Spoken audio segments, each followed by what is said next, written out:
Assalamualaikum warahmatullahi wabarakatuh. Hai semuanya, perkenalkan nama saya Novalia Catur Ramadanti, biasa dipanggil Aya. Saya lahir di Tanah Laut tanggal 27 November tahun 2002 dan sekarang saya berumur 17 tahun.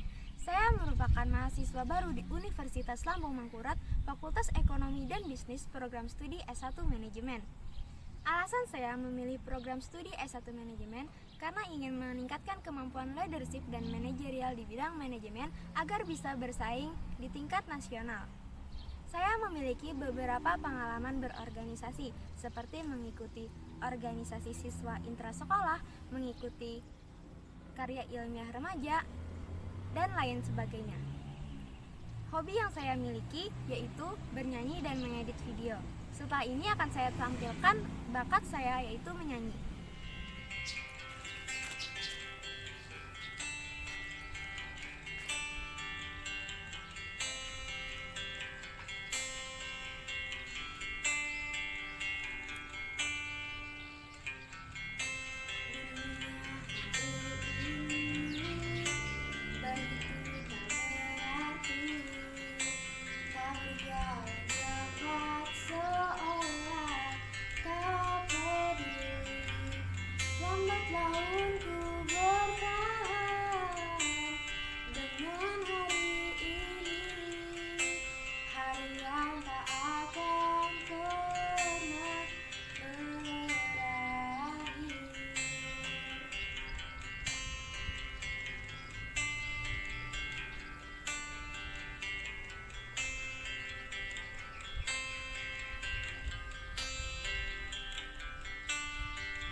Waktu pun ingin ku ubah untuk kembali tertawa. Aku hanya bisa menangis, aku tak bisa. Maafkanlah diriku atas semua kesalahan yang telah ku perbuat selama ini kepada dirimu. Dan ku berjanji akan melepasmu dengan senyuman yang akan kau ingat dan kau kenang sampai mati selamanya.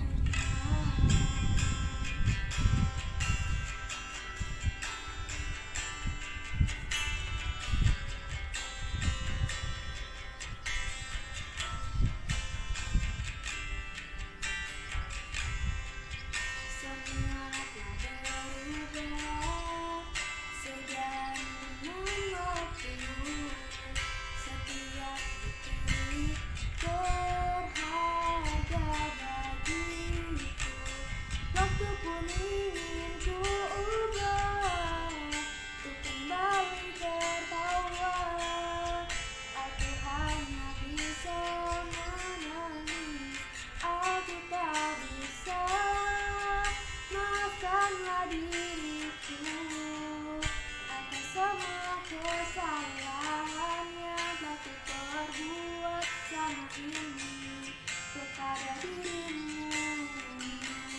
Dan ku berjanji akan melepasmu dengan senyuman yang akan kau ingat dan kau kenang sampai mati selamanya. Lupakanlah semua kenangan ini, hancurkanlah semua mimpi-mimpi. Jangan pernah kembali dan takkan pernah kembali. Dan janganlah pernah kau berikan aku satu alasan, karena yang ku ingin pergi, hilang dan lupakan.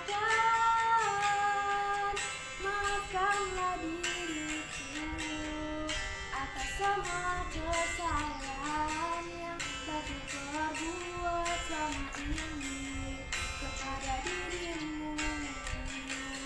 Dan janji akan melepasmu dengan senyuman yang akan kau ingat dan kau kenang sampai mati selamanya, selamanya, selamanya, selamanya.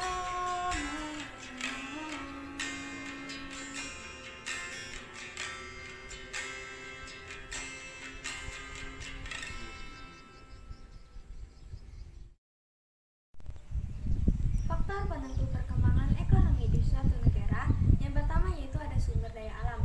Negara yang memiliki sumber daya alam dengan banyak serta modal yang cukup, sumber daya manusia yang bermutu, dan teknologi yang maju dapat mempengaruhi perkembangan ekonomi di negara tersebut.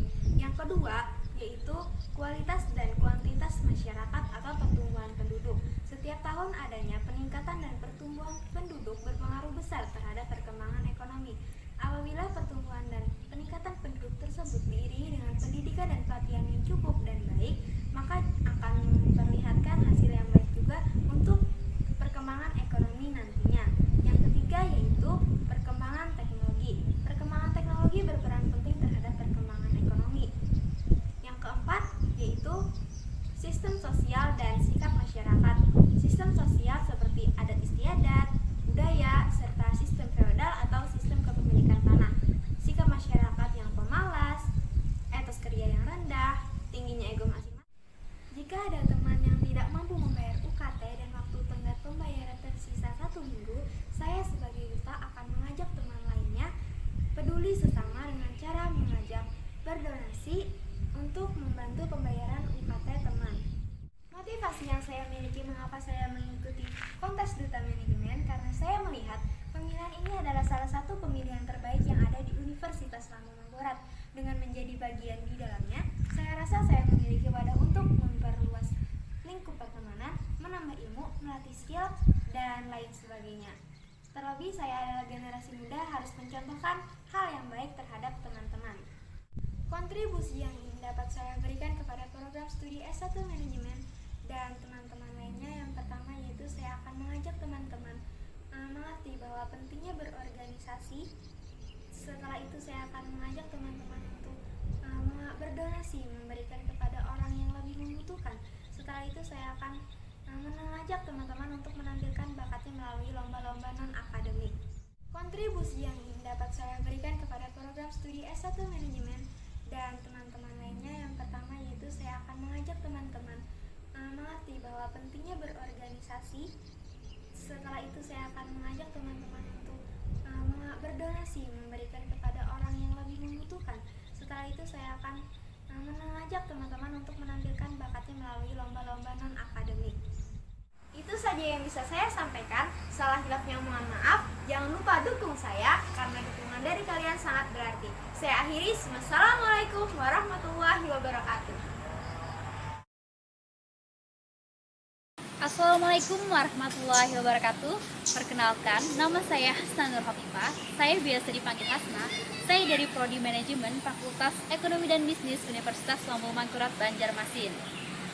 Motivasi saya mengikuti Duta Manajemen 2020 yaitu ingin mengasah kemampuan diri saya dalam berkompetisi, melatih hal public speaking, dan ingin menjadi mahasiswa yang aktif dan berkontribusi dalam hal memajukan dan memperkenalkan prodi manajemen ke khalayak yang lebih luas. Dan saya berharap melalui Duta Manajemen ini, saya bisa mendapatkan kesempatan-kesempatan yang lebih baik lagi.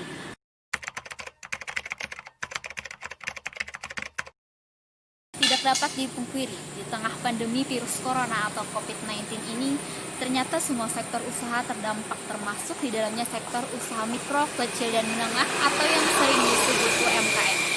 Padahal, krisis-krisis sebelumnya yang pernah dialami di tahun 1998 maupun 2008, sektor ini relatif kuat. Namun saat ini beberapa pelaku UMKM yang tidak mampu bertahan di masa pandemi, akhirnya usaha yang dimilikinya terhambat bahkan mungkin tidak selamat. Adapun langkah yang harus dilakukan para wirausahawan UMKM dalam mempertahankan bisnisnya di kala pandemi ini, Ialah dengan cara harus berinovasi dan memanfaatkan kanal sosial media dalam hal pemasaran, dengan tujuan agar dapat menjaga keberlangsungan usahanya. Misalnya, yang dulunya hanya menunggu pembeli di toko atau di warung, bisa memanfaatkan telepon genggam yang ada dengan membuat akun bisnis di sosial media seperti Instagram, Facebook, WhatsApp, dan lain sebagainya. Kemudian bagi pelaku usaha mikro, kecil, dan menengah yang sudah memiliki akun bisnis di sosial media bisa lebih dikembangkan lagi dengan promosi yang lebih menarik agar dapat bersaing dan bertahan di masa pandemi ini.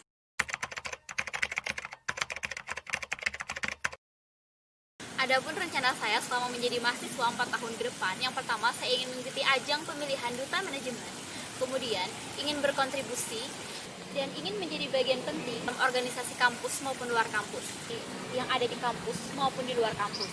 Tidak lupa pula tujuan awal saya masuk perkuliahan, yaitu untuk mendapatkan nilai yang sebaik-baiknya dan ilmu yang berguna.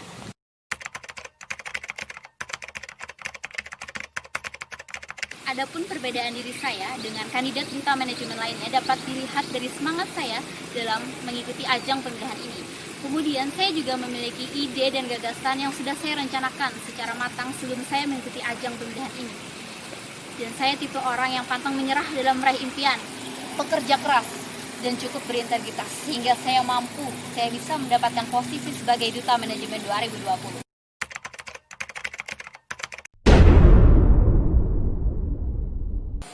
Assalamualaikum warahmatullahi wabarakatuh. Selamat pagi dan salam sejahtera untuk kita semua. Yang saya hormati Ketua Jurusan Manajemen Fakultas Ekonomi dan Bisnis Universitas Lambung Mangkurat Banjarmasin. Yang saya hormati Ketua Umum Himpunan Jurusan Manajemen Fakultas Ekonomi dan Bisnis Universitas Lambung Mangkurat Banjarmasin. Yang saya hormati Abang dan Kakak para Duta Manajemen Fakultas Ekonomi dan Bisnis Universitas Lambung Mangkurat Banjarmasin.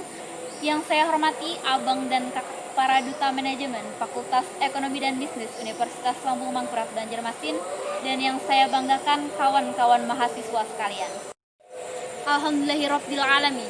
Segala puji hanya milik Allah Subhanahu wa taala, Tuhan semesta alam yang telah memberikan kita berbagai macam nikmat dan karunia sehingga kita mampu beraktivitas sebagaimana mestinya, termasuk hadir dalam perkumpulan yang luar biasa ini. Shalawat serta salam semoga selalu tercurahkan kepada junjungan kita Nabi besar Muhammad sallallahu alaihi wasallam, keluarga, sahabat, serta umat beliau yang mengikuti jejak beliau hingga akhir zaman. Rekan-rekan mahasiswa yang saya banggakan, sebagian besar masyarakat Indonesia saat ini telah mengalami banyak sekali perubahan, permasalahan yang menyangkut masalah mental. Seperti misalnya perilaku malas, rendah diri, merasa tidak percaya diri, miskin kemauan, miskin motivasi, mudah mengeluh, dan sederet sifat buruk lainnya. Beberapa penyakit kepribadian tersebut jika dikerucutkan ke dalam satu persoalan, maka akan berakhir pada sebuah simpulan, yakni permasalahan mental. Bisa dikatakan bahwa mental warga negara Indonesia saat ini sedang berada pada situasi terburuk sepanjang sejarah berdirinya bangsa ini. Bagaimana tidak, korupsi sudah menjadi hal yang biasa dan membudaya di sebagian lini kehidupan masyarakat. Budaya malu sedikit demi sedikit mulai terkikis. Kriminalisasi terjadi di mana-mana. Praktek suap, birokrasi menjadi hal biasa. Remaja bangga akan kenakalan di usia muda. Pergaulan bebas, narkotika, dan sejumlah carut-marut kelakuan negatif lainnya. Rekan-rekan, dari sejumlah masalah kerusakan moral yang terjadi di zaman ini, rasanya diperlukan sebuah upaya khusus dalam hal penanganannya. Penanganan tersebut haruslah bersifat efektif dan dilakukan dengan cara yang cepat. Hal-hal teknis yang dapat dilakukan dapat berupa sebuah konsep. Konsep inilah yang nantinya akan dikembangkan ke dalam sebuah formula yang dapat dijabarkan menjadi beberapa tindakan. Mungkin saja kita dapat menyebutnya sebagai konsep revolusi mental. Apa sebenarnya konsep revolusi mental itu?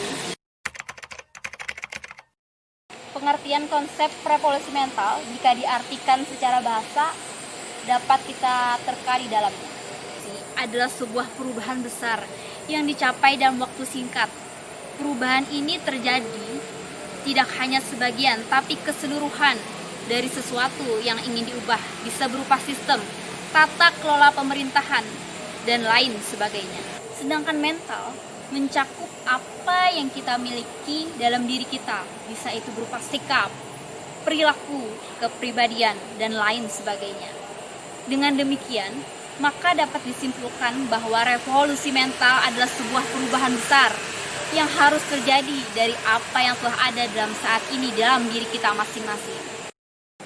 Konsep ini dapat ditelurkan ke dalam langkah-langkah teknis tertentu yang peranannya dapat dimainkan oleh siapa saja, terutama oleh para pengajar dalam lingkup pendidikan dan para praktisi keagamaan.